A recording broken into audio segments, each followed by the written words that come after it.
Hello chess fans! In today's video, I'm going to go over round 3 and 4 of my nationals tournament. So in round 3, I was against the number 1 seed of the tournament, and a person I've played many times before, and usually I blunder against them, so I was hoping that I don't have to blunder against them this time, and I honestly expected the Sicilian, and they kind of surprised me with c6, but then I checked our game from last year, and they did also play the Caro Kann. So it was really weird that I expected the Sicilian, but I went for d4, d5, and here usually I would go for e5 and we'd get some sort of advanced variation. This is probably the best way to play, but I don't know. During the game, I just wasn't feeling it, so I decided to go for f3. And this is something that I was experimenting with, but I've actually never played. I've played maybe like 3 times over the board.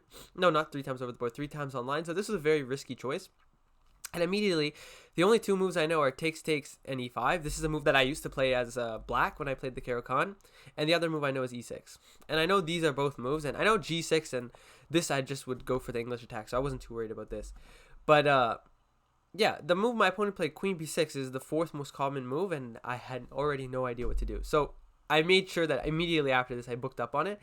But after knight c3, my opponent took here. You can also play e6 here, but I think you get some sort of bad French position.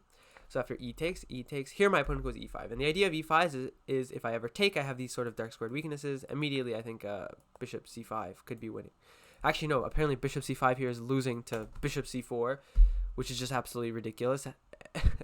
That's maybe some prep to keep in mind. And here, black has to play this move, bishop e6 first. So I don't know, maybe dx c5 is actually a move. But yeah, generally, white has some weak dark squares in the center. So I went for knight f3, and my opponent took. I took back, and my opponent went for bishop c5, immediately targeting these dark squares. And here I don't really want to make a sacrifice. If I play a move like bishop e3, my opponent takes here, and if I move my bishop, he has bishop f2 check. So here I'm in a really difficult spot. So I went for knight a4, and immediately in this point I was already out of theory. I've been out of theory since this move queen b6. So on move 3 I was out of theory, not a really good sign. And my opponent was also blitzing these moves. So I was really scared that my opponent was still in theory, and he said he was until around here. I think this was probably the last move where he started blitzing, and after b4 I think was the first thing from my opponent. And up to this point I actually have played pretty much the engine's top line. So I was really shocked here that I played this well at this point. And here my opponent made what I thought was a pretty clear mistake. My opponent played this move queen e5, and I wasn't expecting it. I was expecting queen c7, in which case I was planning to play bishop c4. And after b5, I think that this sacrifice was working. I don't entirely remember if I fully calculated it, but I remember something like this, me looking at it in the game, and I thought it was very nice. But even in the worst case scenario, I can play this move bishop d3, and probably the position's about equal. So I expected my opponent to go queen c7, but queen e5 I think is a bad move because it sort of lets me at some tempos. So here I went for this move bishop d3, and if you take a few seconds, you might notice that black actually has this move, bishop takes b4. If I were to take here, he would have take, and this would be a fork, so this would not be very good for me. But instead of that, what I was planning to do here, what the engine's favorite line here is to go castles, and after takes, you can go for this move knight f3, instead of taking back, because then he would have a fork winning a piece. And apparently here white has full compensation for the 2 pawns they're down. I didn't really see this. In the game, my plan was to go for bishop e3. The idea is to prevent takes here. And apparently after this move bishop d6 to prevent from castling, and this move knight b2, the position is slightly better for white, but still unclear. And here I really like my position. I have all my pieces developed, and yeah, this is a position I would love to play as white. Instead of that, my opponent went for b5, and yeah, actually here I already have a winning tactic, which I don't think either me or my opponent considered in the game. We were only both considering the same move, and yeah, it's a very difficult move to spot, so see if you can find it. It is pretty out there. So the move is castles, and this one is very difficult to see, and the idea is simply black's queen in the center is very loose. After b takes a4, you have this move bishop f4, and where does the queen go? Notice that the queen has no safe squares except for f6, in which case we can grab back our material. And here white would be completely winning because black is down on development, we're castled, and our position is knight. So if I saw that, I would have definitely gone for that. And here I would have been completely winning, but yeah, this is a very out there tactic. And now the other move that I think that I probably should have played is knight c5, because I played knight b2 in around 10 seconds. But after knight c5, takes, if queen takes here, after this move castles again, white is actually completely winning. Notice if black goes completely pawn grabbing, you can go for this move bishop e3, and after rook c1, queen h5, white should be completely winning here with the fact that they have so much developed, and black is still all on the background with their queen here. So yeah, fantasy is a very interesting line that I think that probably should be tried out. So instead I went for knight f3, and both me and my opponent were expecting this. And the idea is, okay, if I go for a knight b2, I think bishop takes b4 is even stronger here because this is not defended. So I think both me and my opponent saw this. So here I went for knight f3. This is the only move we were thinking of, and that gives my opponent this queen h5 square. So yeah, castles are definitely an idea to keep in mind. So here I went for knight b2. Again, probably I should have gone for here. And here I really expected my opponent to go for a5. And yeah, I'm really shocked my opponent didn't go for this. I was planning to take and go for castles, and I thought the position was roundabout even. I might be slightly better. I'm still up on development, but their rook is nice and their structure is really solid. So it's hard for white to claim a huge advantage, but yeah, definitely white is better. So here my opponent went for knight f6, which allows me to go a4. And now a5 is no longer a problem because now I would have this pin. So that's not really a move for my opponent. Instead, they took here. And maybe here I should have taken with the queen. It's very hard to see why. It's because my knight probably wants to be on c4. And taking with the rook is slightly committal. I'm not sure why, but knight takes was my choice. And the idea was to prevent c5 in some positions. Here my opponent castled. And, oh, sorry, my opponent didn't castle. My opponent actually played knight bd7, but I accidentally inputted castles. And here knight b6 would win the game, but we can just ignore that for now. Castles and knight b7. They played knight b7 first. So here I played bishop f4. Again, bishop f4 is a pretty good move. And my opponent played bishop e7, which I think is a very decent move. It's hard to recommend a move here for white. Maybe rook f8, rook e8 would be the best move. But after bishop e7, white to move and play a very nice move using some various ideas. This is a very rich position because there's still a lot of life for both sides. And yeah, this is generally what I wanted to get because I obviously wanted to win this game. I already lost one game, so I have to win every other game. And here I had this really nice move, bishop e2, which is a very, very nice move. And the idea is I'm attacking the knight a little bit. I'm threatening this move e5. And after here, okay, maybe I'm not threatening e5. Maybe I'm just threatening knight e5 to attack the queen and the knight at the same time. And so here they probably have to defend their knight with a move like this. And after knight d4, for example, queen f6, and defending the pawn with a move like bishop f3, I think black is just completely losing here. For example, if black plays a natural move like c5, adding another attacker here and also breaking the center, knight f5 just wins on the spot. And if here, we can trap the queen.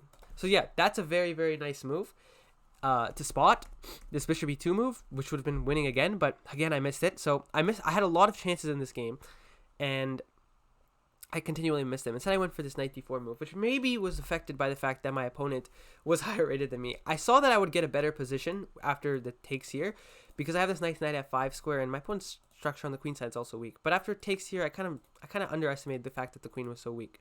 So here I took with the a rook, and there's a famous saying in chess that when you can capture with both rooks, pick the rook that you think is better, and then play the opposite one, because of how difficult it is to actually make these sort of decisions. And here, of course, I made the wrong decision because, you know, I'm not some super GM. Here, maybe better was to take here, and the idea is that somehow this in the future can be relevant. Here's the engine line, a5, something like this, and then, oh look, in the end of this line we have this rook d8 because of the fact that we traded rooks. So like, yeah, ridiculous to see. No one's gonna see this, but instead I could have, there's probably some other concrete reason to take with the a rook. Instead I took with the f rook, the a rook, because I thought that in some positions my bishop might want to be defended. Here my opponent played rook f8. I played knight f5, attacking the bishop. Again, yeah, here simple enough, knight b3, stopping his breaks. And I was just worried that, I don't know, I just thought I had to do something very quickly, but yeah, this position you can just wait on it. So knight f5, bishop f8, rook fe1, and here my opponent played knight e5. This is a very strange move. Both me and my opponent, I think after the game, said that we were both calculating c5. This was something we were both thinking about. And here my plan, so now the best move is e5. I'll be honest, I wasn't thinking about this move at all. My only plan was to go knight e6 with this fork. And I thought that after takes, knight takes e4, here they'd win this pawn, but I'd win this pawn back, and I thought we'd get this drawn position. And yeah, white can try to win here. The engine gives a bigger advantage than I would ever give as a human. This position I would say 0-0-0. I don't think there's any way that either side can win, but yeah, I thought, okay, this is not a terrible result. My opponent played pretty well, and I was thinking that this was the only thing to do on c5. But instead of that, after rook f1, my opponent played knight e5, which is a really bad move because it kind of misses the purpose of what you should be doing here. You should be trying to explode in the center somehow with either a5 or here, get rid of your weaknesses. But after this, he maneuvered his knight here, and I think it's a very human approach, but yeah, generally I think I missed the mark. But I wasn't able to convert my advantage from this position. Here maybe bishop g3, just keeping pieces on the board. And if you notice that black is just really, really cramped. Like, what is black supposed to do? Like a move that might be natural is a5, and here then again e5, and it just looks like a very horrible position with knight d6 coming. Maybe I even get this passed pawn. But instead of that, I traded, and yeah, here we were both really low on time. I think we were like at 3 or 4 minutes, both of us, something like that. And after bishop c8, I decided to take and go for knight c5. And here I thought, I just really liked my position. I thought it was really, really nice because of the fact that I have these beautiful knights. This bishop is terrible. These knights are terrible. After knight e5, maybe simply enough, I actually have a winning tactic here, and bishop a4, and there's no way to defend this. I'm not really sure how this went over both me and my opponent's head. I definitely had a lot of opportunities here. Knight d6 instead. I think it's a more human move, though, because you're kind of just restricting this bishop. Now bishop g4 was played, and yeah, again here I played a really, really, really weird move. I don't know why I didn't play rook a1. I think it's because I was afraid of here, but after knight cb7, you can actually just get the rook in jail. Rook d7 here, and something like rook a5 followed by rook a1. There's actually no way to defend this a pawn. So yeah, a pretty out there idea. I wasn't gonna see this, so I played rook d4, keeping an eye on all my pieces. My opponent played a5, which is a nice move, and here actually I have this nice subtle detail. I should have played this move h3, and I'll tell you the reason I didn't play it. It's the reason because I thought he could take here, and after takes here, knight f3. This is what I was worried about, but after here, I just have 2 pieces for the exchange, and yeah, all my other pieces are amazing. So this position would have been completely winning. And you'll see what difference it makes. After bishop h5, this bishop is no longer on this diagonal, which is actually very important because of the move that I played, knight c4, which is the second best move. Takes. Here, my opponent could have equalized with this move, knight d7, and now the bishop's guarding on d7. So yeah, you can see how all these things come together. And yeah, my opponent could have played this move. I completely missed this move, I'll be honest. I did not see knight d7 whatsoever. I was expecting the move my opponent played, and then rook f8. This looked very, very, very natural to me. And here I play this move, bishop a4, which is very natural, attacking the pawn here. Here, h3 now that my opponent doesn't have this tactic, but, you know, I could have done it before, and now my opponent can play bishop h5, bishop f5 anyways, when before they would have to waste a move with, like, bishop h5 in here. So here I went king f2, looking to bring my king in the game, bishop g6, and here, again, still here I'm much better, king f3, rook e5. My opponent's it's kind of hard to make a move here. Here I am threatening the move e5. For example, I can't really play e5 here because of this move, knight d5. And, yeah, okay, I guess I can play this with rook d4. But I don't know. I just thought especially here. For example, if they go h3, e5 here looks especially strong to me. Okay, but maybe not. Maybe my opponent played rook e5. I'm not really sure why they played it, to be honest. But it's hard to recommend something else. Here I played rook d4. They played h5, creating some luft. And I went for rook d6. Yeah, here I actually could have just gone king f4. I'm not really sure why I didn't do this. And the idea is after here, I could just take this, and I would be completely winning. So they wouldn't do that. I'd assume my opponent would go rook e7, and then I can go here. And I've sort of just kicked the rook off this nice square, and I don't know. I'm not really sure why I didn't play this. I can go here next, and should probably be winning for white. For example, after king h7, something like g4, and there's nothing to do for black here. But instead, rook d6, and that allows my opponent this nice resource, knight d5. And here I was at like 2 minutes, and I spent like a minute or something here, or a minute and a half calculating moves. And my opponent pointed out after the game, after e takes, rook takes, and c takes, that I was actually completely winning. And I'll be honest, I completely overlooked this idea. I had not seen this at all in the game, and it's a very brilliant idea because the fact is these 2 passed pawns are just running. But yeah, it's a hard idea to get used to because like this knight is just so powerful. I might have been worried about some bishop e4 ideas. I can't really exactly remember what I was thinking, but I just didn't consider this. So instead of that, I was only thinking about knight d7. That was the only move on my mind, and this is a decent move. And what I was hoping to do is something like this, and then take here, but it doesn't work because knight takes b4, and then I was thinking, what else can I do? And again, here the engine's like, okay, take, and then just admit that you've wasted a move with knight d7. So clearly knight d7 doesn't work. And then I was thinking of other moves, like what if I go rook b1, but then he can go knight takes b4, and then after if I take here, then he takes here, and I was getting flustered, and then I was like, oh, eureka moment, I have this move knight d3, and if he moves back, I take his knight, I win the game. But no, it's not that simple, especially against such a strong opponent, and yeah, I simply missed this tactic, rook takes c4, and after takes, king d4, knight takes a4, the position is completely drawn. King c4, the idea is to go knight e5 next, and I didn't want to allow the move c5 to happen, king f8. Here I went knight e5, threatening the pawn. I'm going to win this.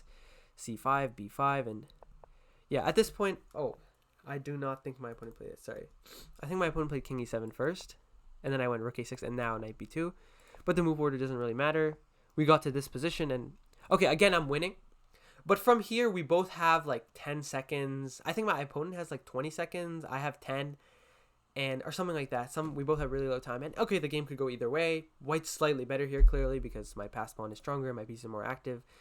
But during the game, did I think that I was slightly better? No, I was just thinking make moves, and yeah, I should have probably used my time more effectively in the opening, especially for one. I think I was down like 5 minutes from there, and yeah, so we get this happened. And yeah, also I'm really terrible because I sort of missed the threat. Like, do this pawn on f7 even matter? No, I should just go knight c4 and then push my passed pawn. That's what should happen. And I don't entirely remember what happened from here and left in the game, because at this point I had 1 second and there was literally no time to think whatsoever. But what eventually ended up happening is my opponent traded off the knights and the rooks and ended up in this pawn up endgame. So yeah, it was really heartbreaking for me because I was pressing the whole time. I was much better, but I was never able to find the knockout blow, and it's really difficult, especially when you're low on time.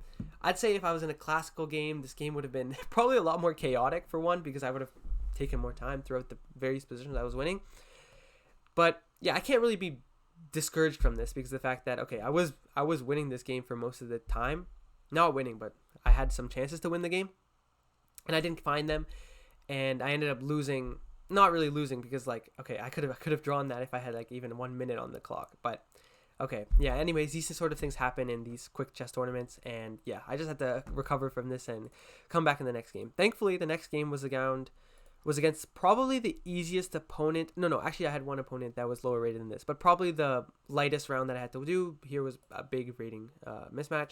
So my opponent started with d4, and against all these big rating mismatches, I decided to play g6 because I'm just trying to win quickly. After knight f3, I went bishop g7, e3, d6. My opponent went knight c3, which, okay, doesn't really make any sense. I would recommend to my opponent that you go with e4. I think this is maybe a little bit more critical way to play. And e3 doesn't really make any sense because you block your bishop. So yeah, knight c3 also, probably if you're going to do this, play c4. This is a way you can play, and your structure is solid. And here I would have gone knight f6, and we were in this weird King's Indian where you played e3. Not really sure why that was played. Here went knight f6, and okay, the engine says, funny enough, e4 is the best move here. But here he went bishop d3, I went a6. Here b5, I was hoping that he would, I don't know, blunder something here. But yeah, maybe here just castles. I'm not really sure why b5 is a bad move. Apparently after this, it's not good for me because of this e5 move. And maybe that's just a knock on the modern being pretty bad. So here my opponent played a3, which is, again, a move I was hoping for. I played bishop b7, trying to stop e4. I castled. Here my opponent played b4, which is a very bad move because you kind of just opened up my bishop on this long diagonal, and immediately I exploit that with c5, and immediately my opponent blunders. Now here I made a decision. I actually made the wrong decision. Here apparently I should take here, and my opponent almost assuredly would have taken here and then just blundered this tactic, or blundered any tactic, something like this. But instead of that, I played knight d5, which is considered an inaccuracy because of the fact that after takes, my opponent has this move e4, and yeah, my opponent actually gets a lot of play for this pawn, and I should have been careful for this. This line is given by the engine, and here I have to be very careful because apparently if bishop g7, c4 is much better for white. So yeah, I mean, yeah, I'm sure my opponent was not considering this, and yeah, immediately they play knight b6, which just doesn't really make any sense. I go rook a7 and knight g5. I have no idea what this is about. I went bishop g7 and knight takes a7. From this point on, like, I have no idea why my opponent played knight takes h7. It's literally just a free piece. It couldn't get easier than this. So from this point on, I literally just shut off my brain. I just started playing moves instantly and hoping to win as quickly as possible because of the fact that, okay, I mean, there was no point in playing this game after this. He literally just gave up a free piece. Then he gave up another piece, but I guess this one, he may have thought he had some attack. But yeah, from my opponent, I mean, I would just say, like, you have to be like significantly up on development or something to actually attack your opponent's king, and you weren't significantly up on development in this game, so sacrificing these pieces like this to get rid of 3 pawns is at least a little bit unadvisable. So yeah, this game was a nice game to recover from because of the fact that, okay, I won pretty easily, it was quick, and yeah, my opponent didn't make me think too much because I was already tired and I was stressed out from the last round. So yeah, that's my round 3 and 4 games. Up to this point, I'm 2-2, so I still have like 6 more games or something, or no, 5 more games. So I have to do really well in those other 5, but thankfully I'm not playing anyone higher rated than me in those other 5s. The strongest players I was playing were 2000s. So we'll see how I do in the coming weeks, and I will see you guys in the next video.